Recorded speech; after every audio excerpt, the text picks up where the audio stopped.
Director of the Swami Vivekananda Cultural Center at the Consulate General of India in Durban, Dr. Chaitanya Prakash Yogi, Mr. Karthikeyan Pillai, Ms. Vijay Lakshmi Balakrishna, Ms. Nkosi Yamungu, Ms. Silindile Ndladla, Mr. Sipiwe Nchunu, Mr. Piyush Khandelwal, distinguished guests and online members. Welcome to episode 2 of Dilgalai, a long rhythm, a series of interactions with legendary contributors of South African Indians' cultural history to commemorate 160 years of arrival of indentured laborers from India to South Africa, with November being the month of where indentured laborers came from India to South Africa. In this program, we will be showcasing two dynamic South African Indian artists, namely Mr. Karthikeyan Pillai and Ms. Vijay Lakshmi Balakrishna, who are two most senior artists of South Africa. Mr. Karthikeyan Pillai will be interviewed by Ms. Silindile Ndladla, and Ms. Vijay Lakshmi Balakrishna will be interviewed by Ms. Nkosi Yamungu. To begin today's program, I would like to invite Mr. Karthikeyan Pillai and Ms. Silindile Ndladla for their interview. Mr. Karthikeyan Pillai is an educator at the Shakaskral Primary School and graduated with a master's degree in Carnatic music from Madras University, South India, and his highest achievement is being the only foreigner in the world to win the national award in a classical singing competition held in Delhi, India. Karthikeyan ji has produced many South African leading musicians under his banner of the Karthikeyan Pillai School of Music. Karthikeyan ji has performed on numerous stages around the world in London, Germany, Zambia, Botswana, Malaysia, Singapore, Bahrain, Reunion, and Mauritius. Presenting Karthikeyan is studying towards his research program. We welcome Mr. Karthikeyan ji, who will be interviewed by Ms. Silindile Tuleleni Ladla, a qualified isiZulu educator for a decade, currently teaching also at the Shakaskral Primary School. She originally is from the Northern Natal in Manguzi and holds studies and currently working towards her MA art. Her hobbies include dance, volleyball, and trains pupils on African traditional dance and modern Kwaito dance for special days commemorated at the school like Royal Talent Festival, Diwali, and Heritage Day. We welcome Mr. Karthikeyan Pillai and Ms. Silindile Ndladla for their interview. Mr. Karthikeyan, can you please tell us about the beginning of your journey for the love of South Indian classical music? The Consul General of India, Durban, His Excellency Mr. Anish Rajan, the Director of the Swami Vivekananda Cultural Center, Durban, Dr. Chaitanya Yogi, distinguished coordinators and technical directors of this program, my humble Vanakkam, Namaskaram, Namaste, Om Sairam and Saubona to one and all. I've started this wonderful cultural journey in the form of music, accompanying my dad, the doyen of Indian classical music, the late Mr. V. Sani Pillai, and my mum, Mrs. Saraswati Parasuraman, in concert at the Natal Tamil Vedic Society,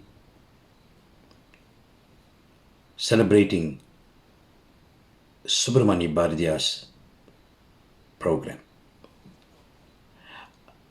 I have accompanied my dad on the tabla in a 1.5 hour concert. This concert took place in the year 1971, 21st of January. From this concert, I was encouraged by many senior artists of the country, and also they were guiding me through the process. Many events took place, like the Eisteddfods competitions, which encouraged many artists to grow. The Natal Tamil Vari Society Kalai Poti,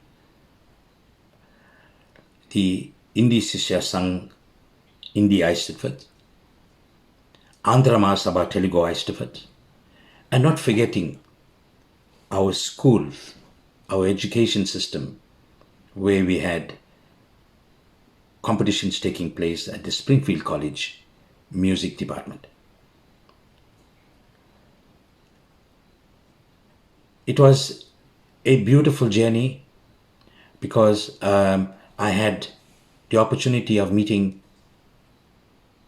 more senior artists, because I was the youngest musician at that time, and I spent my time not with my peers but more with the senior artists. They were taking me around, accompanying in various programs, and at that time I had the rare opportunity of meeting one of the doyens and one of the greatest percussionists on land, and that was Tabla A. Goindsamy. That was his name.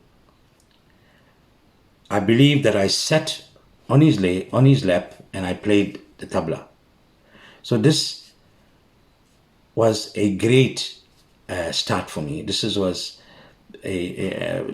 actually inspired me. And when I hear more about it, I feel more inspired. I feel that why couldn't I have spent more time with him, or why couldn't I, got to listen to him? But I was quite small then, and he was in his prime age, 8th grade time, where he accompanied many artists. He was noted for his superb work on the tabla. Thereafter, continuing with many programs, and I took to the special genre of music, and this Carnatic music. Both my maternal and paternal side of the family were great musicians. So it was quite evident that I would become a musician. And to name two very important uncles of mine that played a big role in encouraging and supporting me in the musical world, Mr. Arilingam Narayanan and Mr. Rani Pillai.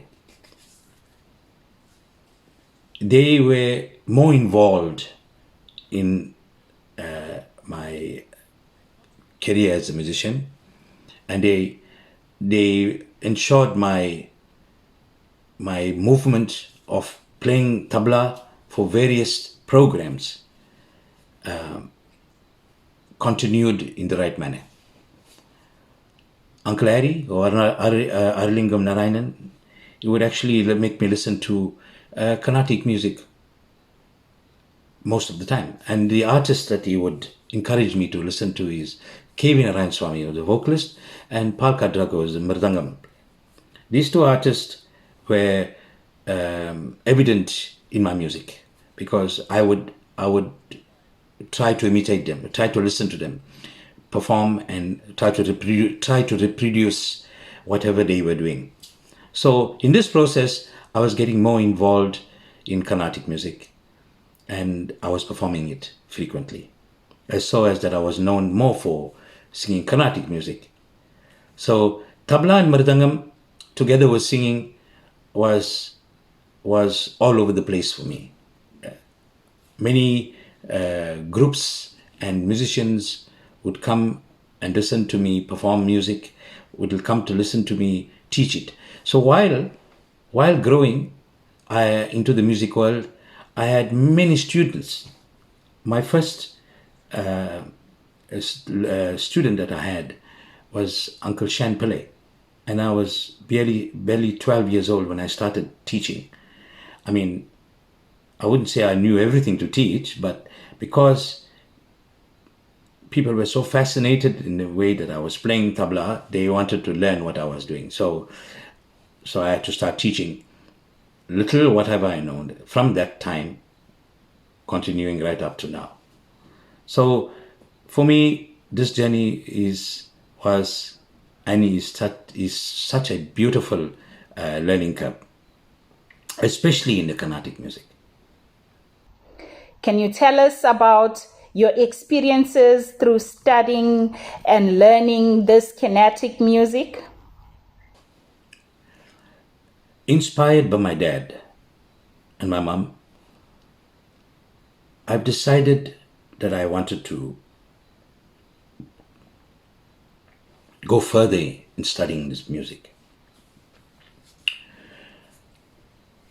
My dad would teach me various aspects of singing with very little resources that he had. He makes sure that every swara or note was touched properly or was sung properly. So it was then that I've decided that I want to continue learning music and I would like music to be my profession. It was not an easy process when you learn under great people like my dad, because practice and rehearse, sing these swaras daily with him, and he would sing this varnam like a song, the Shankara Varnam, which was in the swara format. Sa ni sa da ni ba ma pa ga ma pa da ni ba da ni da ba da ni sa da ba ma pa ma ga ri sa ni ba da ni sa pa ma ga ri ga ma pa da ni. This was a flow that was taking place every day around. My dad would sing this, and he'll call us, my brother and I, Puvendran Pillai was another genius of a musician, complete artist that would sing, would take part with any instrument and would sing. So we both would sing,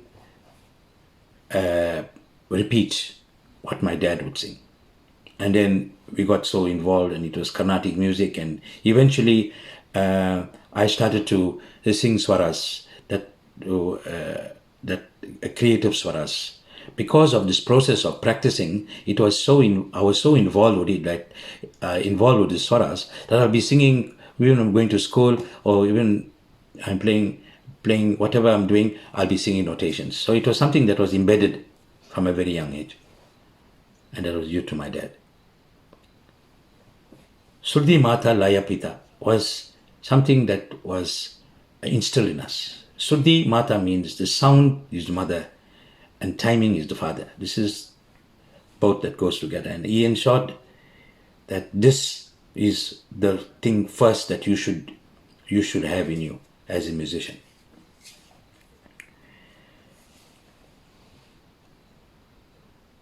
In the year 1988, I decided to go to India and learn music. I was inspired by my uncle, Sangeeta Bhushanam V. Nadarajan Naikya, who studied under Annamalai University.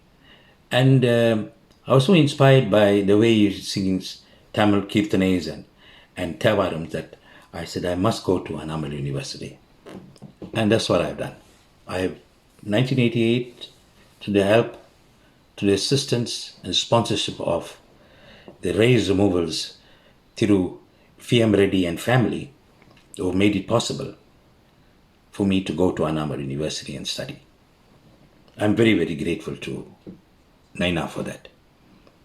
That he made my dream come true to study in Annamalai University. So, also guided by a great Tamil scholar who was my guru in Tamil,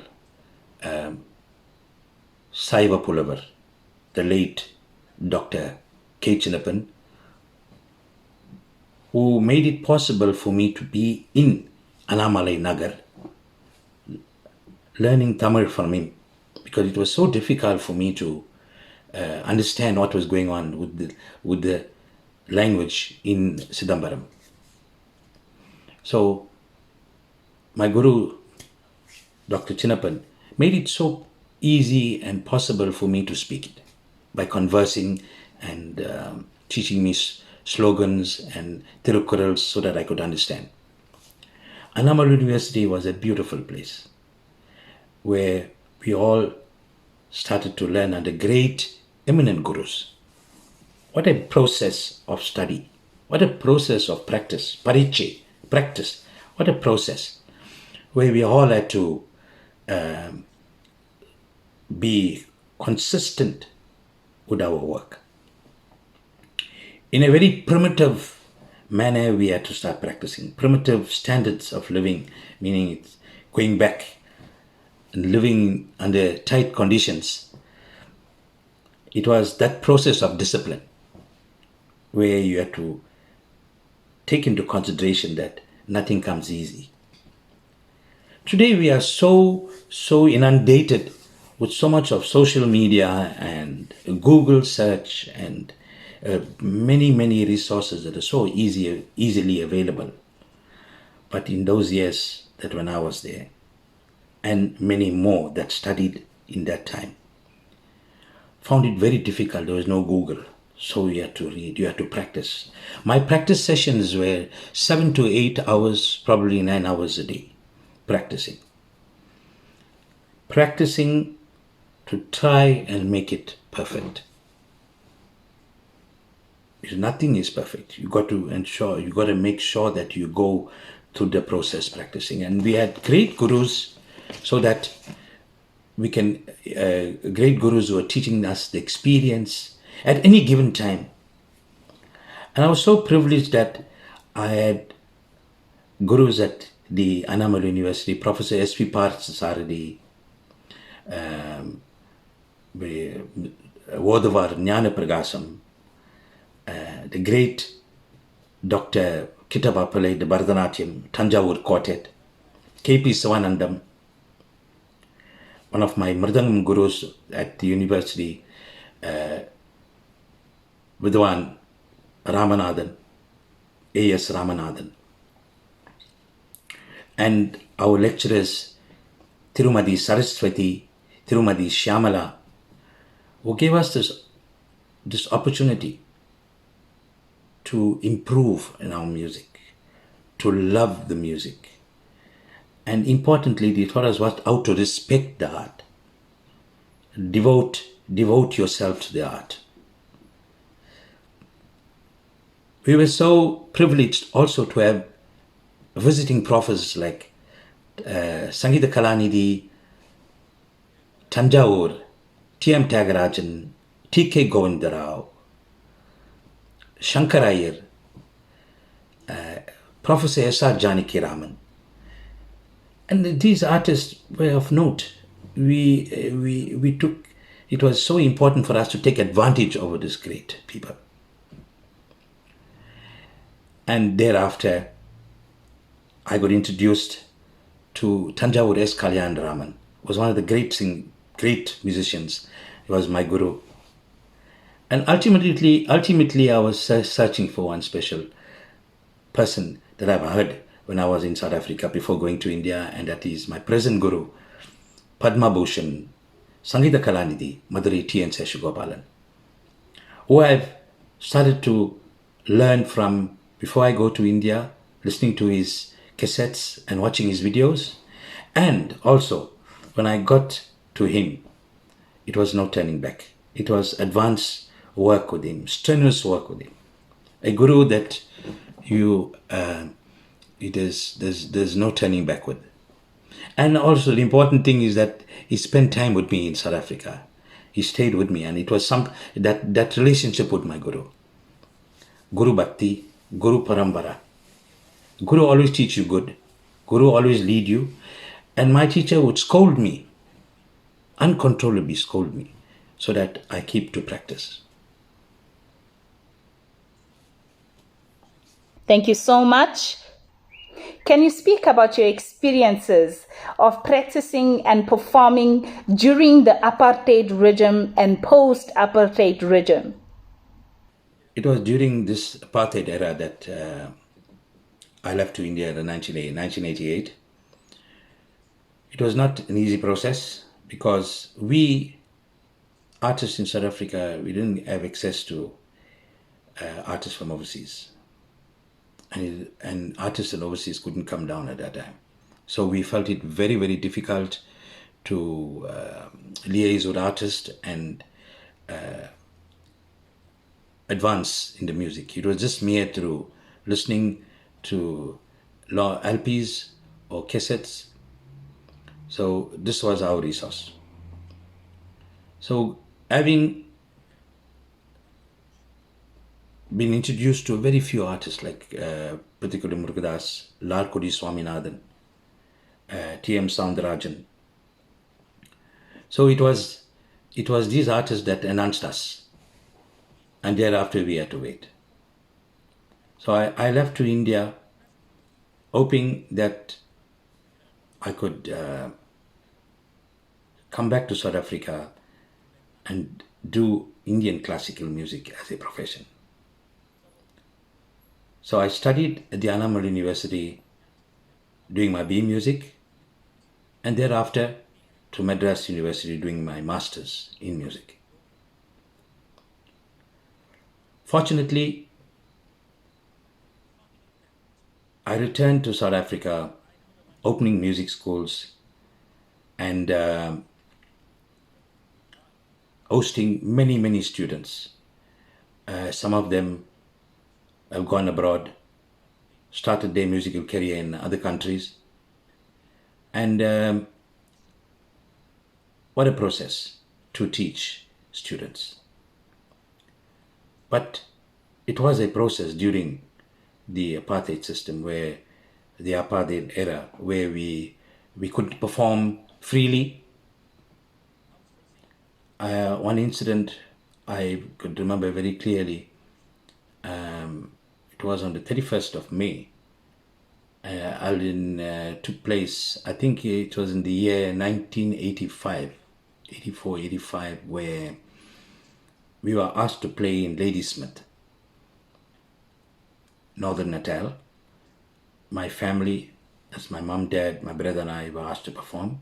And when we got there, it was only protesting, people that were protesting, and eventually we were barred out of stage. So, and we were kind of blackened in the papers.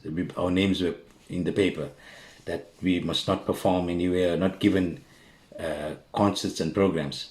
I remember it was a very frantic situation at that time, and my dad, Tibusani Pillai, being an artist that loves his music, were disappointed that this could take place.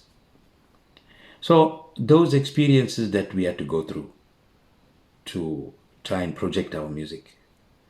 And music is Bhakti Rasa, means it's God, emotions, devoted emotions, or emotions of God in it.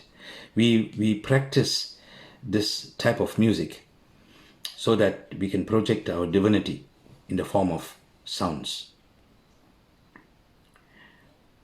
But fortunately, as time went, music started to evolve. More organizations started to host concerts far and wide, and it has taken a different turn altogether. Many organizations like the Natal Indian Cultural Organization, South Indian Music Association, Indian Academy, Natal Tamil Vedic Society, Andhra Mahasabha, various organizations were hosting concerts during the apartheid era. But hosting those programs, we were restricted to times where we couldn't project our concert till the morning, or we had specific times, curfews. But it actually took a turn when democracy came into being. I would say I had a privilege of having two non-Indian students, Patrick Ngobo and John Smith.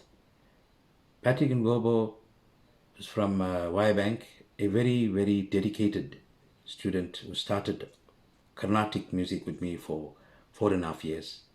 And thereafter, he did his Arangetram with me, and I've taken him to India to study to further his studies in classical music. Also, John Smith from the US came down to explore the djembe drum. And fortunately, he met with me and he was amazed with the tabla, and then he wanted to learn the tabla. So I had the privilege of teaching two non-Indians Indian classical music. Believe me, they have done exceptionally well.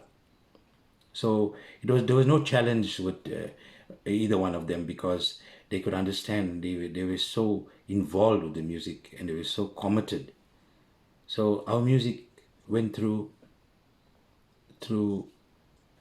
all systems. It went through, whether you're Indian or non-Indian, you had music, you could enjoy it to the fullest.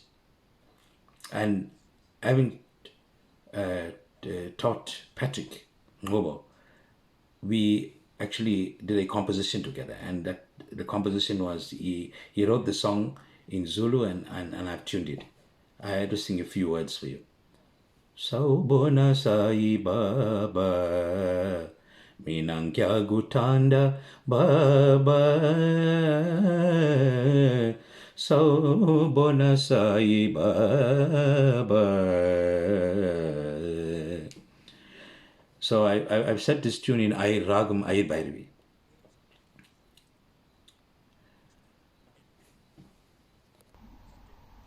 What inspires and motivates you to continue your journey of music? As my guru would say, practice make perfect. It's only a saying, because we're never perfect. There's always something more that you need to learn day by day. And I feel it's so true. As I'm practicing, I feel there's so many avenues that I could reach to. But I'm trying to reach those avenues, and I feel it's getting further, and it's going further and further. So that will tell you that there's no end to it, to studying. My son Kirtan is an excellent musician. He started at a young age as well. And I must say, he inspires me to practice, to be reading and understanding music, because it's something that it doesn't stop. You've got to continue. And Kirtan will be troubling me. Appa, explain this to me, explain that to me, explain this talam to me. This phrase sounds beautiful. Give me the swaras for this phrase.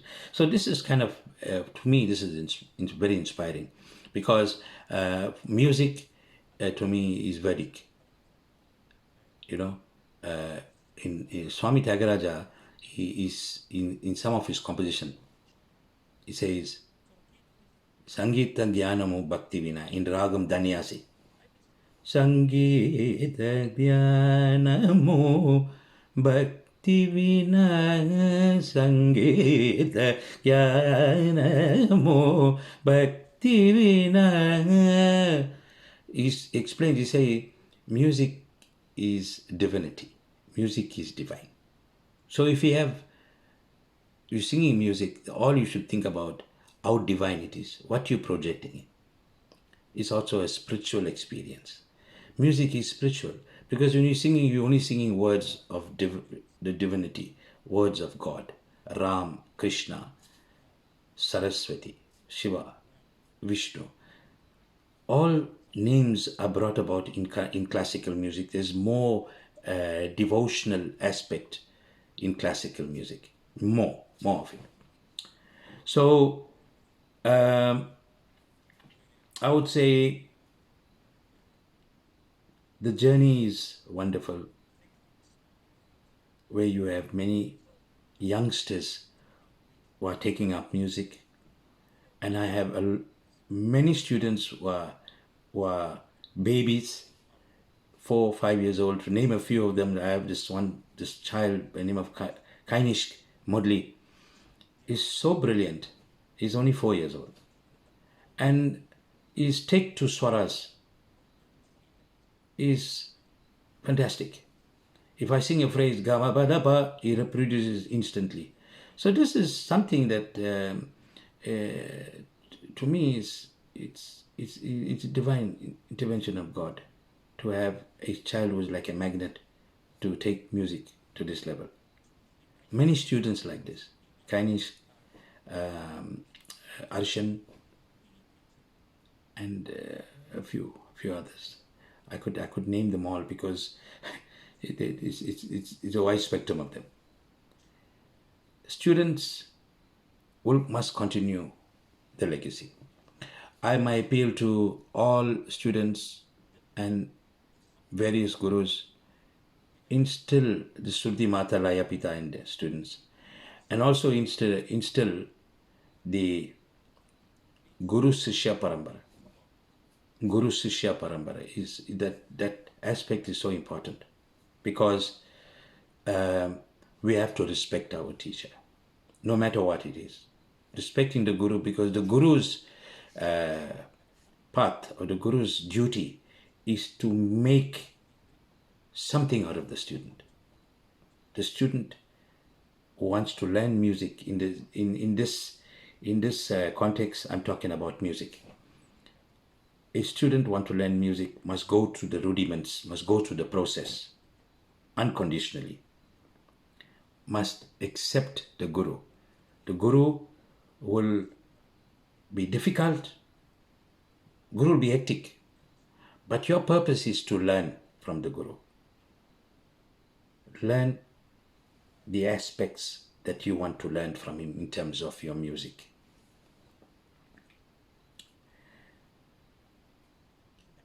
I was in this concert when I heard one of my students perform the tabla, Parusha, beautifully, Romano, beautifully accompanying the tabla. These students take this art form and they become personal to them. And this is what, when we talk about students, when they learn from the gurus, they must make sure that they are focused, because this is the process. It is a spiritual experience. It's whichever way you can talk about this art form, but it's a spiritual experience. There's no difficulty, there's no harshness in this music. There's no harshness in cultural world. Everything is solemn, is shokarasa, karuna rasa, shringara rasa. All this means the emotions, in various emotions, created through music. Do you feel spiritually inclined or devoted through your practice, performance, and teaching of this kinetic music? One would experience the divine form in the music practice. Personally, I've experienced it. And at times when I practice, tears would roll down because I would do certain phrase and I would align it to Lord Krishna. And I would sing this phrase in a speedy fashion, like Gamapada Pamagari, Gamapada Risari, Dabamada Pamagarisa, Pamagarisa. I would align Krishna. And then I would also align Krishna to a swara where is solemnness. Re gama pa ma ga ma re ga re sa ni da ba re. This actually explains the solemnness of Krishna. So the emotions are expressed and you'll feel this divinity in your music expression. If you don't feel it, that means you're not achieving, your focus is not there. So definitely one would be inclined to the Almighty. Okay, the sign of divinity will be all over you, will be like an halo around you, so that you can get drowned into this, you can dwell into this world of divinity when you are performing. Dantuni kai na ve dantuni kai na. How could you experience happiness without peace of mind? Swami Tyagaraja says, Dantuni kaina, Vedantuni kaina. Which means, how can you experience happiness without peace of mind? Even if you recite the verdicts, but if you have no peace of mind, how can you be happy? This is what the meaning of this line. So, that important phrase will tell you that you must read through. When you practice a kirtana, make sure you read the kirtana. Make sure you read through the meanings of it, so that when you express yourself on platform or when you are trying to relay a message to the audience or to a person, you must be fully involved with the meaning, the expression of the ragam, the choosing the appropriate ragam for the specific time, because this all are linked. This all comes with spirituality. A specific time, the specific ragam. In the morning, it's a sign of breathing air. The ragam Ayamalagali, Pubalam, is a ragam that you sing early morning. And it goes on different parts of the day. I must say, teaching my students and in both mridangam, tabla and vocal, as actually I've been learning in that process. I've been understanding, try and focus on my students' needs in a class. It's so important to have that relationship with your student.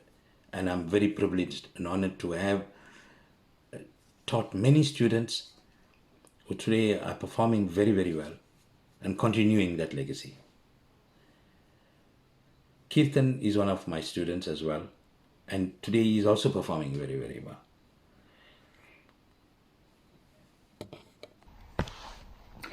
Do you feel satisfied and fulfilled out of your journey of contribution to the South African Indian cultural history?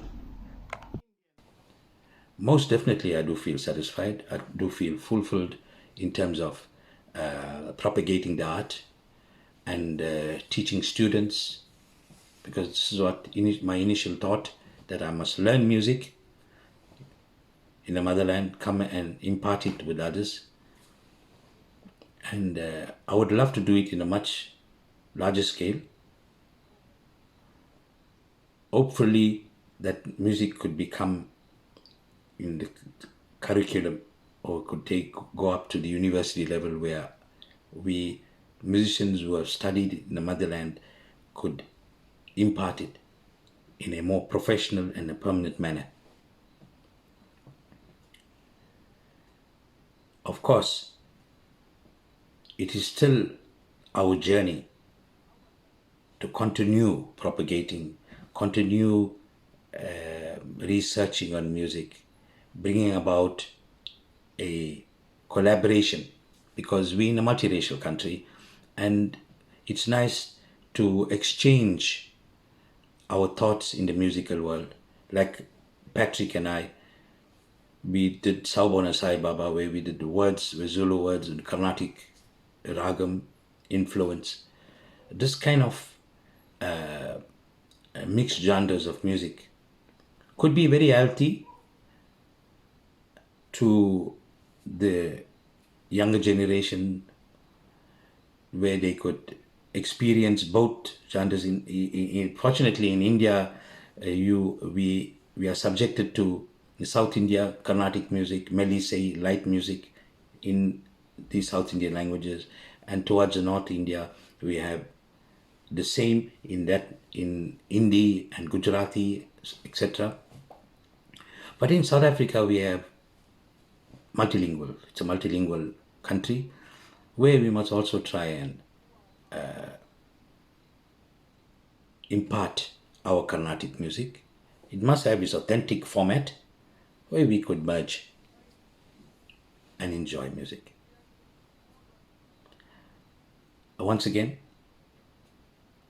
I want to take this opportunity of thanking the director of the Swami Vivekananda Cultural Center, Durban, Dr. Chaitanya Yogi, the distinguished coordinators and technical directors for giving me this opportunity to be part of this beautiful program. My humble Manakam, Namaskaram, Namaste, Om Sai Ram, and Saubona to one another.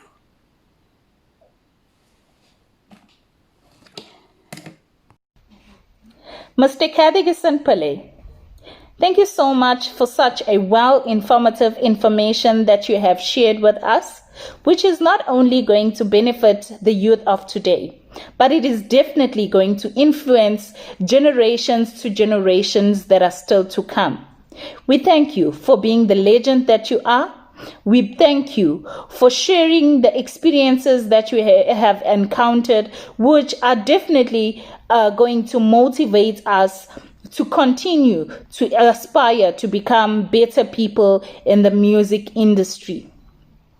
Thank you so much to the team of Long Rhythm for giving us such a prestigious opportunity, because there is an assurance that this information will not only remain to us, but will be passed from generation to generations. Thank you so much. Thank you.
Music is therefore one of the most important elements in communicating the multifaceted nature of Indian culture to the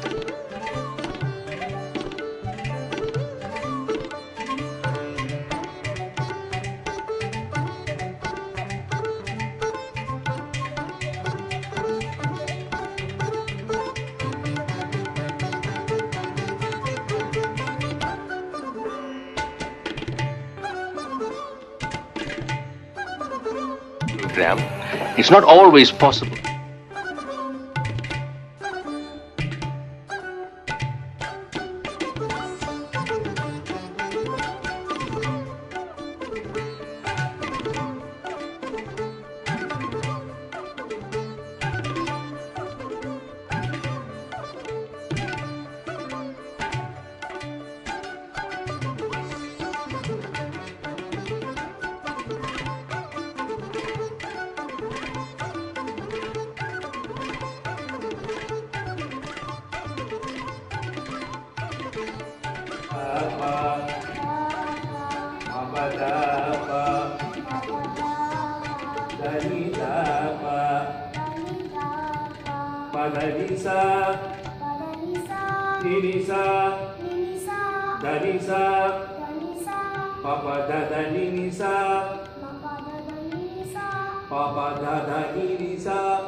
Thank you so much, Karthikeyanji and Lindilaji. Indeed, Karthikeyanji, when you do sing, it is soul food to all of us. Next, we welcome Ms. Vijay Lakshmi Balakrishna, who will be interviewed by Ms. Nkosi Yamungu. Ms. Vijay Lakshmi Balakrishna is the only daughter to the legendary singer and Telugu lyricist and pioneer of the arts in South Africa, the late Shri R. Balakrishna, from whom she has drawn her inspiration for Indian music, dance, languages, and Indian philosophy. Her talent is singing. Her talent in singing was nurtured from a very tender age, where she was brought up in a traditional Andhra way in the Gidya family. Her uncle Nanda Ramasamy is a Telugu priest, and her uncle V. Lakshmana, who has written several books on the Telugu language. Ms. Vijay Lakshmi started her Carnatic music under the musicologist Dr. S. Ramanathan and Srinivasa Rao. She studied concurrently at the Adya Music College concurrently and then at the University of Madras, and chose to do her final exams and obtained a BA degree in music from the University of Madras in 1991. We present to you Ms. Vijay Lakshmi Balakrishna, who is going to be interviewed by Ms. Nkosi Yamungu, an African jazz singer, a music facilitator at KCAP, the Commercial Community Arts Projects, and a Umakweyane string bow player and a music consultant. Welcome Ms. Vijay Lakshmi Balakrishna and Ms. Nkosi Yamungu. Thank you so much, Christy. Thank you very much, Srishti. Namaste, Vijay. Namaste, Nkosi. How are So you? I'm fine, thank you. I just want to say Vande Mataram and Nkosi Sikalela I Africa. Shri Ganeshaya Namaha, Shri Saraswati Namaha, Shri Gurubhyo Namaha. I'd like to take this opportunity to thank our Honorable Consul General of India, Shri Anish Ji, and also Dr. C.P. Yogi Ji for giving me this wonderful opportunity to share my experiences today with all of you. Thank you so much. It is also an honor to be invited also to interview a dynamic artist like you. Miss Thank you V. very much. Okay, maybe without wasting any of the time, I will ask you a few questions about your journey. Yes, Can you please hear me go. well? Yes, you're clear. Thank you, I'm Nkosi. clear. Okay, all right. Um, please speak about the start or the beginning of your journey for the artistry, of your artistry. Yes, well, I'll have to Specifically start. of what do you do right now? What is your focus? If it's music, what is the genre that you are focusing on?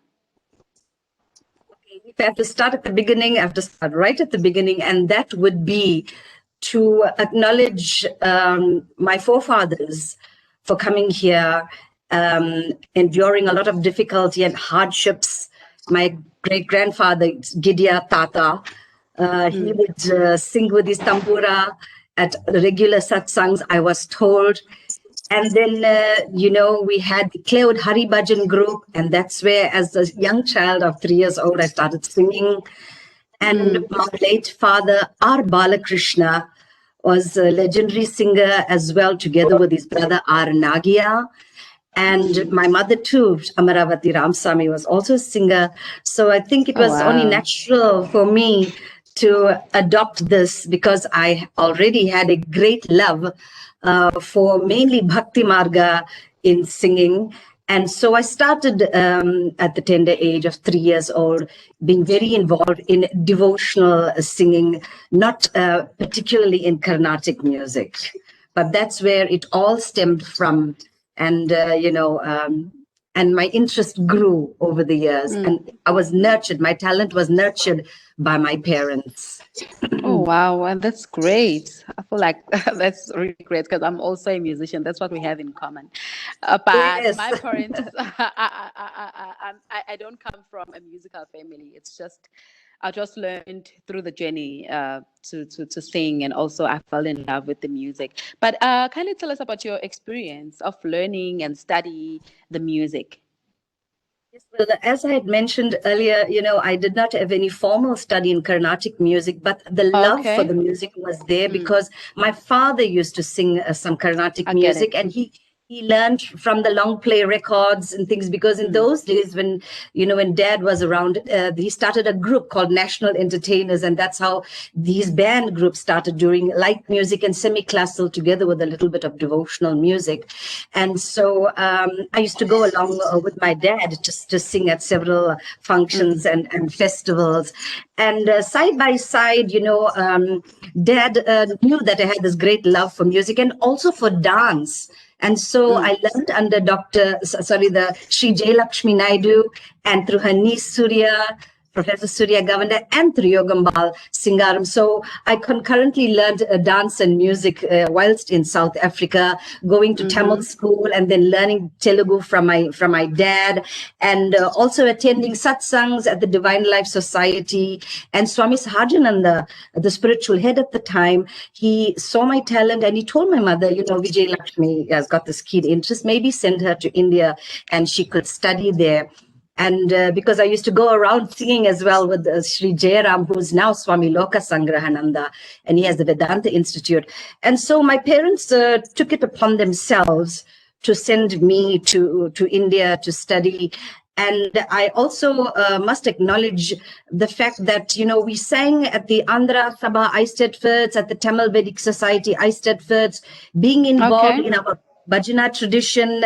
And, all of that helped to encourage me to take up my keenness and to see my passion for music through. And so I went to India, and there I studied under the late Dr. S. Ramanathan, who was also a lecturer from the Wesleyan University. And unfortunately, after a year or two, my guru passed on. But as I mentioned earlier, I studied concurrently at Adyar College and at University of Madras. It was very difficult, and I also did dance as well. So balancing that was Dance not. and music, I get it. Yes. So then I had to put dance aside and then concentrate and focus on my studies. And it was quite difficult going to different teachers. To mention some names, R. Vedavalli, at Adyar Music College, and a host of other teachers were there. I did attempt the final exam where I gave a 3-hour concert, and it was a lot of hard work. To say that, it was just my effort, I would be claiming too much of credit. So I want to acknowledge the help of all my teachers who helped me to learn something, to take me from a point of being a total novice in Carnatic music to learning something where I could, share my knowledge. It was difficult. I remember singing Sa Pa Sa only for 3 months just to get my pitch right. That's so you're singing different styles. Yes, no, to go into to be groomed in Carnatic music was not a very easy thing for me. So I had to learn firstly to pitch my voice properly, to keep talam properly. Also, the Indian goes very tricky. Yes, and our gurus were disciplinarians. They were very, very strict, and we had to sit on the floor for 4 hours, and with the knees paining, and the monsoon season coming, and being sick, getting jaundice, and all types of things. It was really not an easy task. But I think it was the faith that my parents had in me, the faith that I had in myself, and the faith that my gurus had in me, that I managed to complete my university exams, and I gained my degree from the Madras University. Dr. Pramila Gurumurthy prepared me, and I will always be indebted to her. She also took me to the Madurai Meenakshi temple where I sang with her. And so this Guru Sishya Parampara is something that's very, very great part of our Indian culture. And it really works. It really works for us. And so this is how I went to India, studied for 4 years, and then came back to South Africa. Okay. Thank you so much, Ms. Vijay. So what you inherited from your parents, as you have just said, do you give back to the community or the city that you're living in with the knowledge that you have? Yes, in many ways. When I first came back from India, I was one of the first cultural officers to be appointed by the Department of Education and Culture at the time. And thus started, I think it was for 8 years or so. We went all around the country, teaching at different schools. I even gave a performance at the House of Parliament at that time. And it was a wonderful period where we shared our knowledge. And also Karthik Gesan was one of the cultural promoters there with me. And besides that, teaching the students who wanted to be prepped for performing at the Eisteddfods, song contests, events. So this is how I managed to do that. I also did a few work at the opening of the BAT Center, where I used my art skills as a singer and a dancer. And I must say at this point that, music really complements dance, and dance complements music as well. Yes. So I feel very, very enriched by that. And so this is how I managed to share my knowledge here in South Africa, and it's always was very, very, and a very nice experience, and felt very encouraged by the students that were produced at the time. Okay. Thank you so much. And also I'd love to know, I believe you have CDs of your own, so you have your own style. Yes. How did you manage to come? Yes, I managed to produce 4 CDs. Puja was was my first CD when my dad passed on. I'm being his only daughter, and him being the inspiration in my life for my music. I was deeply struggling with my grief, and the only way I could, vent my suffering, my pain, was to sing it out. And so I dedicated this album called Puja to my father. And I must mention that in that album, I wrote a song for my father, which was called Dhanyavadamulu Matandri, which means thank you, Father, for everything you've done. That's in my mother tongue, Telugu. And, I used all local musicians, the late Pragaladan Singaram, then there was Ramano. That's what I'm interested in. Yes, sorry. That's what I'm interested in, that since you were exposed to different genres, how did you manage to come up with a unique singing style, your own style?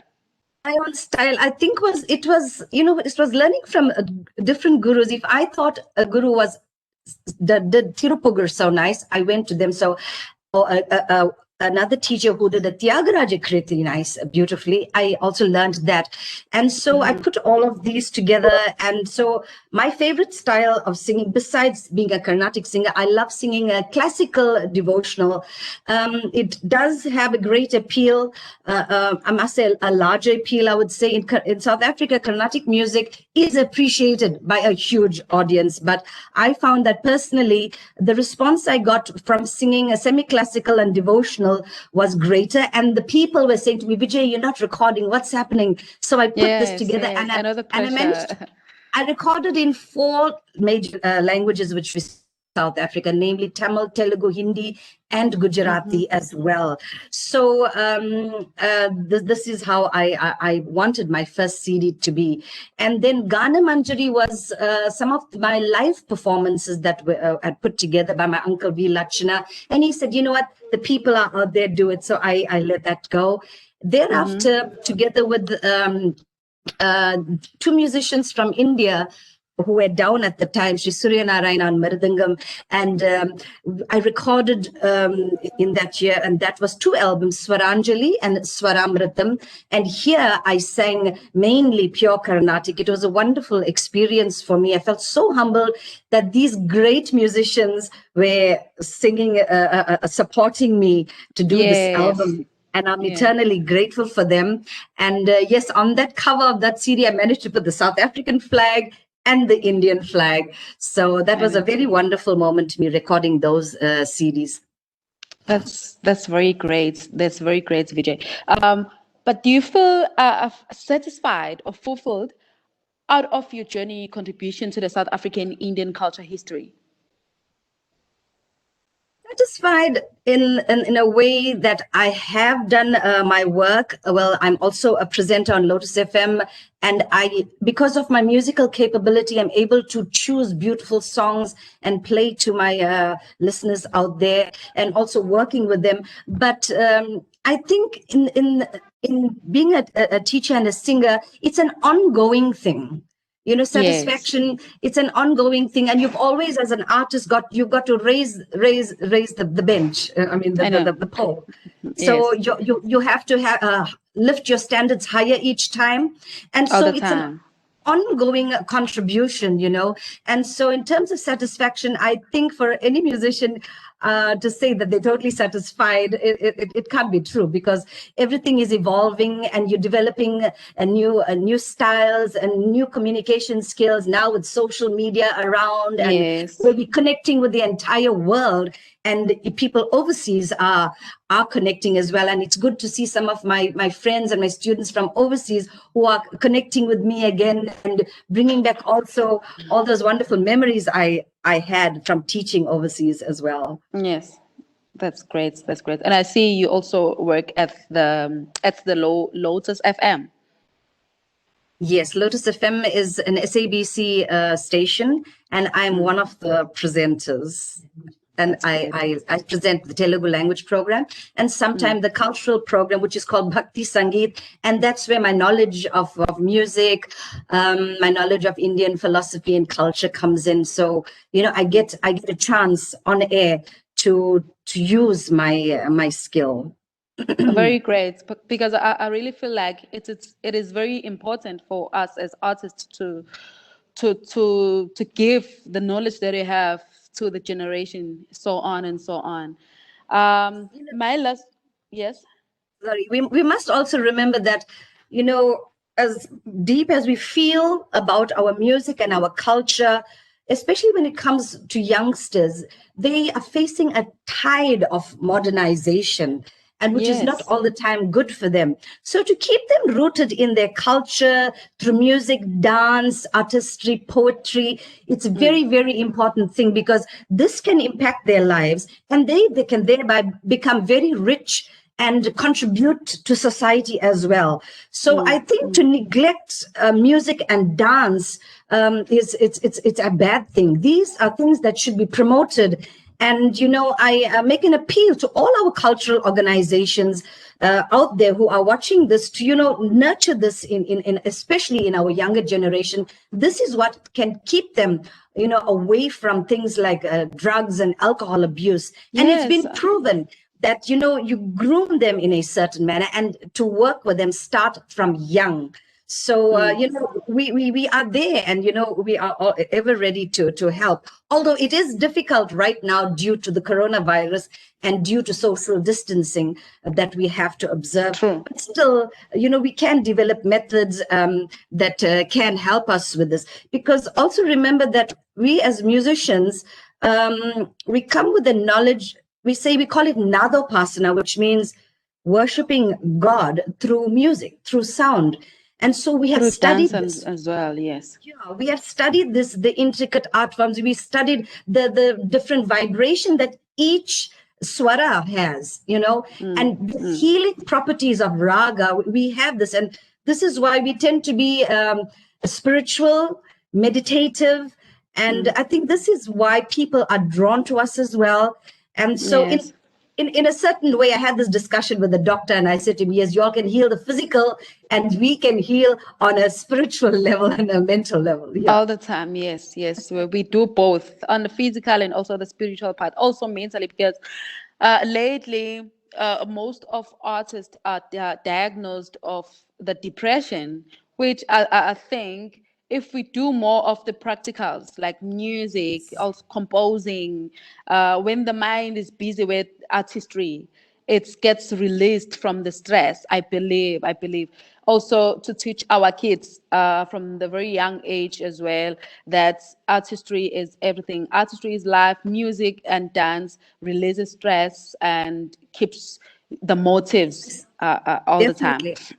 I certainly Yes. think that science and maths is important, but one's creativity should be promoted. It really should be promoted. And I feel it's good in putting this in a child and making them appreciate their art, their skills, and eventually themselves. Sure, creativity is everything, because even now, as we now that we have lockdown, also the pandemic, but the things that keeps us together is through listening to music.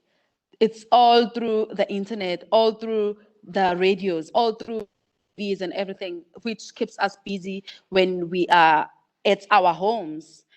I think it's very important of the performing arts sector as a whole is also important. And another thing is that, we in South Africa especially, we live in such a multicultural society. And due to apartheid, we couldn't share properly. But since democracy, I feel we need to do more. We should not be existing in cocoons. Perhaps the Department of Arts and Culture should help us to engage with cross-community initiatives where we can learn from each other's culture. Yes. They're doing it at schools, but I really think that it should be done. And one thing I want to appeal to ICCR is that maybe we should start a Bharatiya Vidya Bhavan here, because we being the second largest diaspora of Indians outside of India. And I really think we need that. So it's good to collaborate. Not too good always to be working in an individualistic way. But, we talk of Vasudhaiva Kutumbam and to embrace one another. And what better way than through music to do this? I just want to acknowledge also the impact that, learning Vedanta or studying Indian scripture, it's really impacted my life a lot. I spent 2 years studying at the Chinmaya Mission of South Africa. And I want to acknowledge my Guru Swami Abhedananda Ji, who has given so much, because it has really enriched me as an individual. And this is where I found that bhakti and jnana, which is knowledge, where they can blend together so beautifully. And, it's made me a better person. And so now when I teach, I can come with the devotional side and also all angles. with the knowledge side, yes, all angles. So yes. I appeal to parents out there as well, to let your children learn our scripture. We were robbed because of during the apartheid days, sanctions were applied from India to South Africa, and lots of musicians and teachers could not come at the time.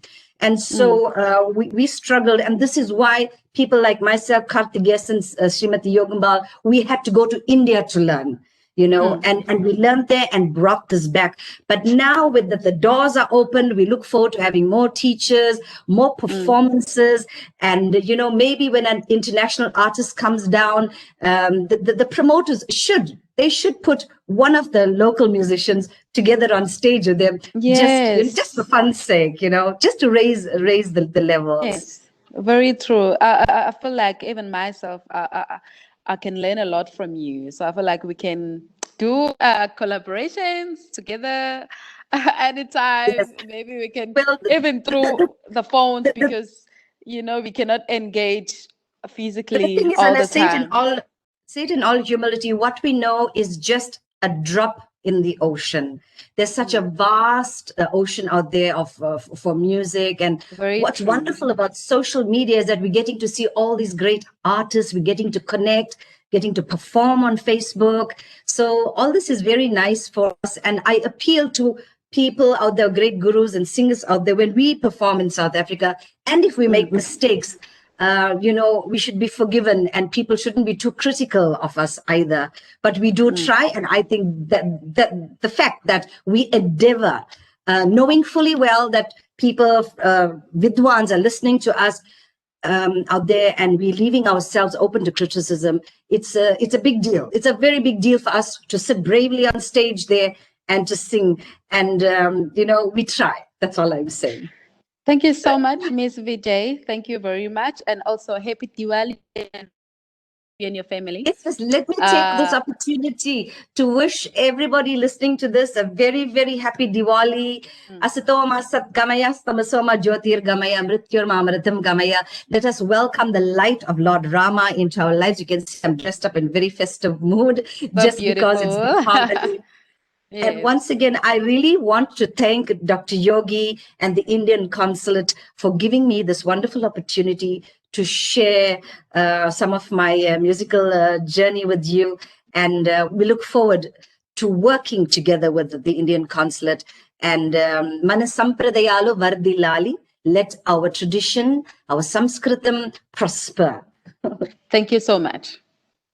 And I want to thank you, Nkosi, for taking the time to interview me. Thank you so much as well, Ms. Vijay. We have just engaged beautifully. Thank you. Thank you so much, Ms. Vijay Lakshmi Balakrishna and Nkosi ji. Yes, indeed, two very electrifying singers indeed. And Vijay Lakshmi ji, I really like it when you do sing Vande Mataram. It's really electrifying. Thank you so much. Singing the next bhajan, which extols the deep sense, bliss and happiness that one feels during Diwali, is Vijay Lakshmi Balakrishna with this very delightful rendition.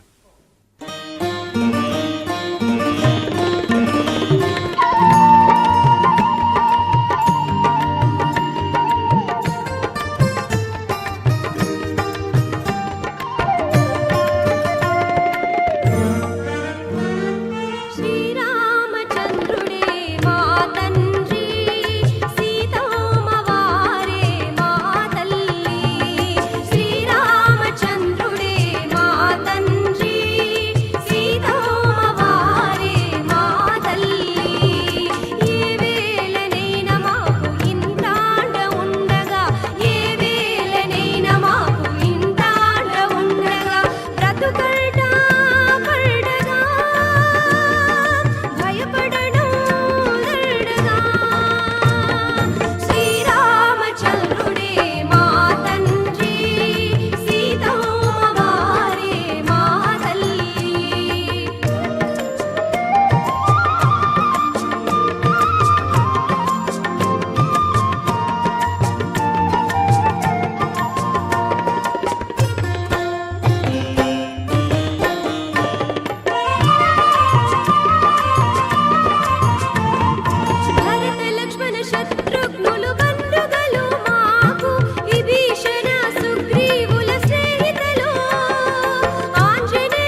శుభమైన దినము మనందరం ఇక్కడ వచ్చినారు శ్రీ స్వామి త్యాగరాజ ఆశీర్వాదం మిగిలిన కావాలని. For us musicians who sing the Pancharatna Kirtana, it is like doing a parikram of Tirupati. I feel very humbled this afternoon, and I thank the Andhra Mahasabha of South Africa for paying tribute to Sri Swami Tyagaraja each and every year. And I will attempt to sing one of these gems. It's called Pancharatnam, means gems. And I pray that the sparkle of this gem may ignite Rama Bhakti in our hearts. And I thank my musicians beforehand.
Thank you so much, Vijay Lakshmiji and Nkosi ji. You both are dynamic singers indeed.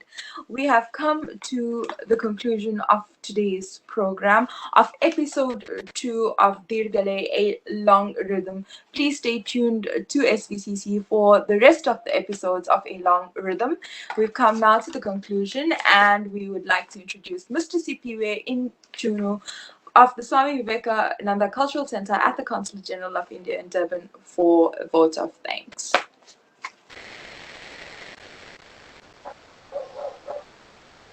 Namaskar. Greeting to all of you.